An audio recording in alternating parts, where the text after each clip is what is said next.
Actually, I'm talking about the mainland China itself.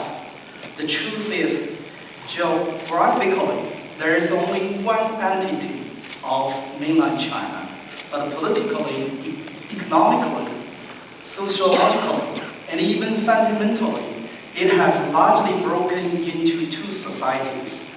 And we, the Chinese Democrats, with the support and help from the good people around the world, like those at the Human Rights Foundation, have tried to bring together these two severely separated China and construct a society built upon universal values. That is the third China, a democratic China we are working on. Over the past 20 years, after Tiananmen Square, the CCP, the Chinese Communist Party regime, has established as the world watches a two-China structure, and one of the two Chinas, which I call China Inc., is formed by the official red capitalist, co-opted business elite, and cultural elite, and through marriage between power and capital, and shares opened to domestic and foreign capitalists. Today, China Inc. is dazzling the entire world with its wealth, might, and glory. It dominates the public discourse that the outside observers believe it represents China, the whole of China. But truth is, there is another society named China, a society made of over 1 billion Chinese who are virtually slave laborers working for China Inc. I call this the second China, the under China. There is an unprecedented wealth gap between these two Chinas.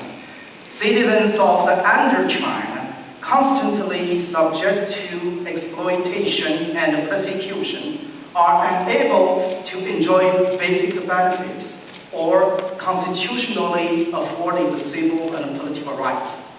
The two Chinas no longer speak a common political language and have no common political life.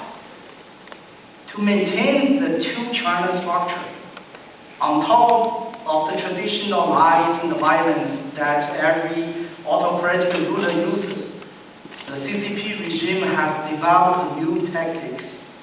It is comprised in the shape of a dragon. Here you go.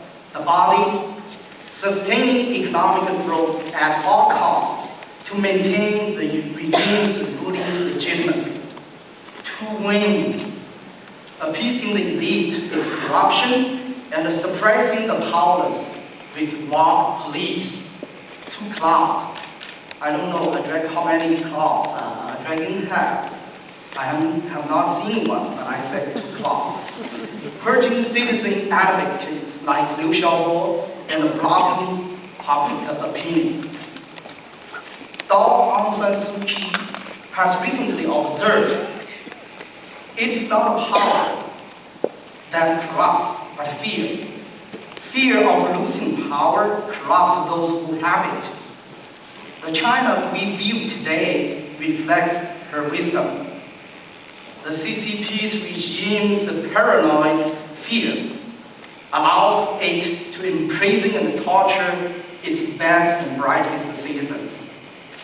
In considering this regime's record, we need to look no further than these individuals, groups, events, and policies. The Tiananmen massacre, Tiananmen mothers, China 08, Liu Xiaobo and his wife Liu Xia, Wang Binzhang, Gao Zhisheng, Liu Xianbin, Chen Guangcheng, Ai Weiwei, Tibetans, Uyghurs, Mongolians, house churches, Falun Gong, forced abortions, forced eviction, forced disappearances, black jails. And this is the regime, this is the same regime whose foreign policies and models of repression enable the moral bankrupt regimes like that of North Korea, Syria, Iran, to suck the lives, the freedom, dignities, and wealth from their own people. My earlier quote of Dao Aung San Suu Kyi about the fear of losing power was incomplete.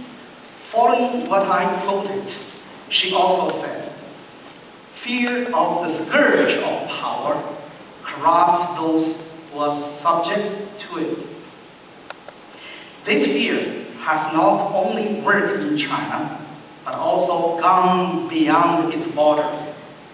This regime, to use the word of a recent torture victim of China, is spoiled by Western countries, particularly the US.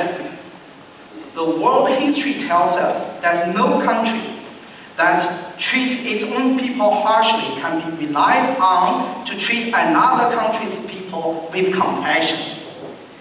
This polarized two-China structure also poses a direct and real threat to the peace and the security of all people everywhere around the globe.